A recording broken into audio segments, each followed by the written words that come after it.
Corona संक्रमण की रोकथाम और इलाज को लेकर सुप्रीम कोर्ट और देश के अलग अलग हाई कोर्ट में सुनवाई जारी है। इस बीच आज सुप्रीम कोर्ट में दिल्ली और दूसरे राज्यों का ऑक्सीजन ऑडिट कराने पर आदेश जारी किया जा सकता है। इस मामले पर गुरुवार को हुई सुनवाई के दौरान केंद्र ने सुप्रीम कोर्ट को बताया कि दिल्ली को 730 मीट्रिक टन ऑक्सीजन दिया गया है, जो कि मांग से भी ज्यादा है।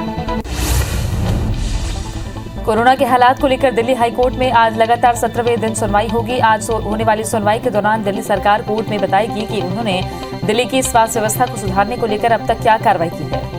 इसके अलावा दिल्ली के अस्पतालों में बेड की कमी के मुद्दे पर हाईकोर्ट में सुनवाई जारी रहेगी। उत्तर प्रदेश के इलाहाबाद हाईकोर्ट में भी कोरोना को लेकर सुनवाई जारी है। आज होने वाली सुनवाई में 2 अहम मुद्दों पर चर्चा होनी है। आज की सुनवाई के दौरान यूपी सरकार को अस्पतालों में बेड की स्थिति, ऑक्सीजन सप्लाई व्यवस्था और दवाओं व इंजेक्शन की उपलब्धता के बारे में ब्यौरा पेश करना होगा। कोरोना के कारण आईपीएल 2021 सीजन को बीच में ही सस्पेंड कर दिया गया। टूर्नामेंट में अब तक सिर्फ 29 मैच हुए और 31 मुकाबले बाकी हैं। इस बीच इंग्लैंड के 4 काउंटी क्लब मिडिलसेक्स, सरे, वॉरविकशायर और लंकाशायर ने टूर्नामेंट कराने का प्रस्ताव रखा है। आईपीएल 2021 सीजन का 30वां मैच कोलकाता और बेंगलुरु के बीच हुआ था। राजस्थान में कोरोना वायरस संक्रमण की कड़ी को तोड़ने के लिए 10 मई से 24 मई तक सख्त लॉकडाउन रहेगा। राजस्थान के मुख्यमंत्री अशोक गहलोत की अध्यक्षता में हुई मंत्रिमंडल की बैठक में फैसला लिया गया। राज्य में 10 मई सुबह 5 बजे से 24 मई सुबह 5 बजे तक लॉकडाउन लगने के साथ ही विवाह समारोह 31 मई के बाद ही आयोजित किए जाएंगे। पीएम मोदी ने कोविड-19 के कारण उपजे हालात की व्यापक तौर पर समीक्षा की। उन्होंने 12 राज्यों में 1 लाख से अधिक सक्रिय मामलों के बारे में जानकारी ली। इसके अलावा राज्यों के जिन जिलों में संक्रमण के कारण अधिक मौतें हो रही हैं, उससे भी उन्हें अवगत कराया।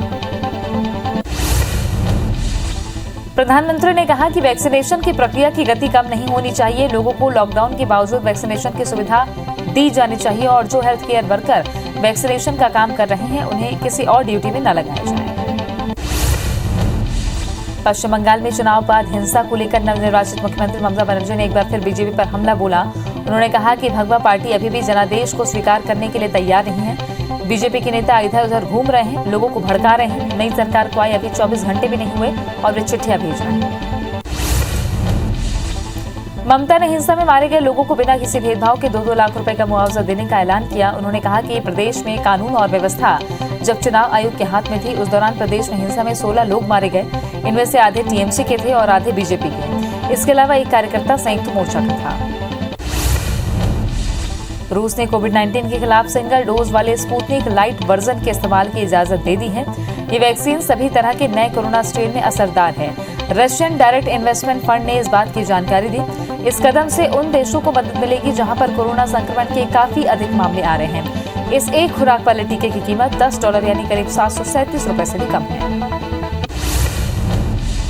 दुनिया भर में कोरोना केस 15 करोड़ 66 लाख को पार कर गए हैं। वहीं अब तक 32,69,000 मरीजों की मौत हो चुकी है। दुनिया भर के 13 करोड़ 40 लाख मरीज कोरोना को हराकर स्वस्थ हुए हैं। हालांकि दुनिया में 1 करोड़ 93 लाख एक्टिव मरीजों का इलाज जारी है। नए मरीजों के मामले में भारत दुनिया में पहले स्थान पर आ गया है। देश में एक दिन में कोरोना के 4,14,000 नए मामले सामने आए हैं, जिससे कुल आंकड़ा 2 करोड़ 14 लाख के पार पहुंच गया। वहीं 3,920 नई मौत से अब तक 2,34,000 मरीजों की मौत हो चुकी है। संक्रमण के मामले में भारत दुनिया में दूसरे नंबर पर पहुंच गया है।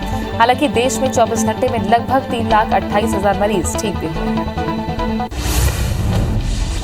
महाराष्ट्र में 62,194 नए मामलों से कुल आंकड़ा 49,42,000 को पार कर गया है। राज्य में 853 मौत से अब तक 73,515 मरीजों की मौत हो चुकी है। वहीं एक्टिव मरीजों का आंकड़ा 6,39,000 को पार कर गया है। राज्य में 63,000 से ज्यादा मरीज स्वस्थ भी हुए हैं। छत्तीसगढ़ में कोरोना के 13,846 नए केस मिले हैं। प्रदेश में एक्टिव मरीजों का आंकड़ा 1,31,000 के पार पहुंच गया है। वहीं 212 मरीजों की मौत से अब तक 9,950 लोगों की मौत हो चुकी है। 10,894 मरीजों के डिस्चार्ज होने से कुल आंकड़ा 6,75,000 को पार कर गया है। रायपुर से 987 और दुर्ग में 729 नए केस मिले हैं। 4 राज्यों और एक केंद्र शासित प्रदेश के विधानसभा चुनाव में कांग्रेस का प्रदर्शन निराशाजनक रहा है। कांग्रेस के वरिष्ठ नेता कपिल सिब्बल ने कहा कि कांग्रेस पार्टी को अपने प्रदर्शन पर मंथन करना चाहिए, क्योंकि पश्चिम बंगाल में कांग्रेस का खाता भी नहीं खुल सका। वहीं असम और केरल में भी कांग्रेस विफल रही है। आरजेडी सुप्रीमो लालू प्रसाद यादव लंबे वक्त के बाद जमानत पर रिहा होते ही एक्शन मोड में आ गए हैं। हालांकि स्वास्थ्य कारणों से वे पटना नहीं आएंगे। आने वाले रविवार को दोपहर 2 बजे लालू प्रसाद यादव पार्टी के विधायकों के साथ वर्चुअल मीटिंग करेंगे। आरजेडी के प्रदेश अध्यक्ष जगदानंद सिंह ने इसकी पुष्टि की है। बीसीसीआई अध्यक्ष सौरव गांगुली का कहना है कि कोरोना काल में आईपीएल को सुरक्षा के साथ भारत में आयोजित कराने का निर्णय लिया गया था। बायो बबल में कोरोना की घुसपैठ पर गांगुली ने चिंता व्यक्त की है। सुरक्षा के मद्देनजर बोर्ड ने आईपीएल के लिए चुनिंदा शहरों को ही चुना था। गांगुली ने कहा कि भारतीय घरेलू खिलाड़ियों को मुआवजा दिया जाएगा। पीएम किसान सम्मान निधि की 2000 की राशि सरकार जल्द ही किसानों के बैंक खातों में जमा करने वाली है। प्रधानमंत्री किसान सम्मान निधि के तहत मिलने वाली 8वीं किश्त अगले सप्ताह तक किसानों के खाते में आ जाएगी। हालांकि इस किश्त को भेजने में पहले ही काफी देर हो चुकी है, लेकिन अब किश्त इसी महीने जारी की जा सकती है। भारतीय रेलवे ने बिहार, पश्चिम बंगाल और झारखंड की 16 ट्रेनों को रद्द कर दिया। ये ट्रेनें 7 मई से अगले आदेश तक के लिए रद्द रहेंगी। ईस्टर्न रेलवे के अधिकारी के मुताबिक कोरोना काल में क्षमता के अनुसार दूसरी लहर के कारण यात्रियों ने यात्रा करने से तौबा कर ली थी। केंद्र सरकार ने देश में 5G ट्रायल के लिए 13 आवेदनों को मंजूरी दे दी है। जल्द ही टेलीकॉम कंपनियां इसके ट्रायल्स की शुरुआत जोरों शोरों से कर सकती है। इसी बीच मार्केट में 5G मोबाइल मिलने शुरू हो गए हैं। भारतीय एयरटेल, वोडाफोन आइडिया और रिलायंस जियो ने एरिक्सन और नोकिया के साथ साझेदारी की है। हालांकि निविदा में चाइनीज कंपनियों को दूर रखा गया है। देश में 18+ वालों का वैक्सीनेशन 1 मई से शुरू हो गया है। इसमें अब तक के 3.5 करोड़ लोगों ने रजिस्ट्रेशन करा लिया है, लेकिन वैक्सीनेशन महज 2% से भी कम लोगों का हुआ है। वहीं जनवरी से शुरू हुए वैक्सीनेशन कार्यक्रम में 1 सप्ताह में भी इतने लोगों ने रजिस्ट्रेशन नहीं कराया था। 18 से 44 आयु समूह में लोगों में वैक्सीनेशन को लेकर ज्यादा उत्साह देखा जा रहा है। कोरोना संक्रमण और उसकी रोकथाम को लेकर सीएम भूपेश बघेल आज अधिकारियों के साथ बैठक करेंगे। सीएम अलग अलग बैठकों में जिलों की समीक्षा करेंगे, साथ ही कोरोना रोकथाम और बचाव के उपाय की समीक्षा करेंगे। बता दें कि छत्तीसगढ़ के पूरे 28 जिलों में लॉकडाउन होने के बाद भी कोरोना के केस लगातार बढ़ रहे हैं।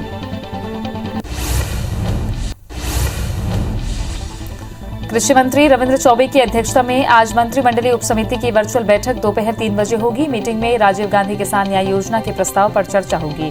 बैठक में शिक्षा मंत्री डॉक्टर प्रेमसाय सिंह टेकाम, वन मंत्री मोहम्मद अकबर, खाद्य मंत्री अमरजीत भगत भी शामिल होंगे। सीएम शिवराज सिंह ने कोरोना की समीक्षा बैठक में कहा कि कोरोना को कंट्रोल करने में कामयाबी मिली है।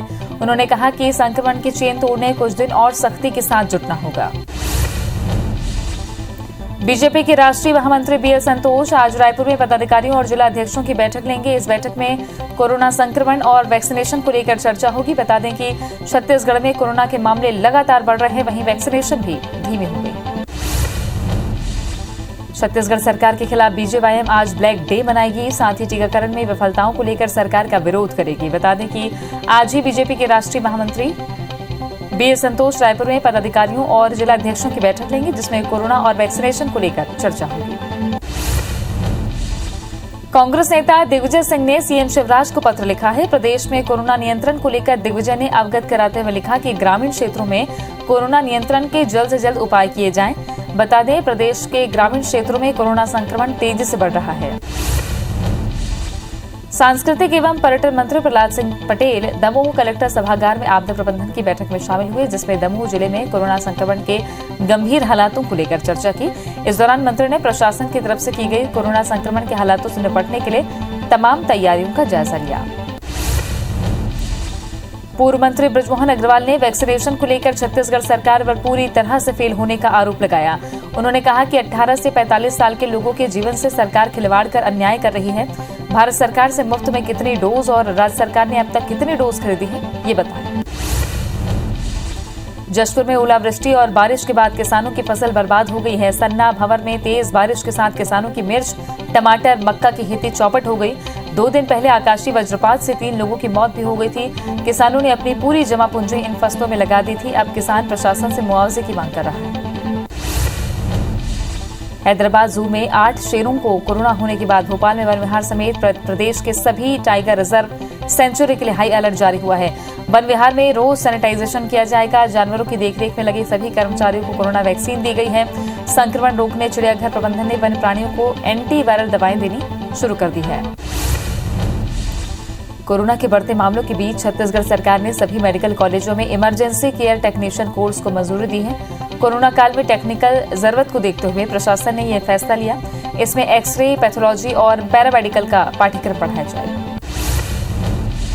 मध्य प्रदेश की राजधानी भोपाल में कोरोना कर्फ्यू के दौरान दुकानें बंद रहीं। वहीं जगह जगह ट्रैफिक पुलिसकर्मी वाहनों की जांच करते नजर आए।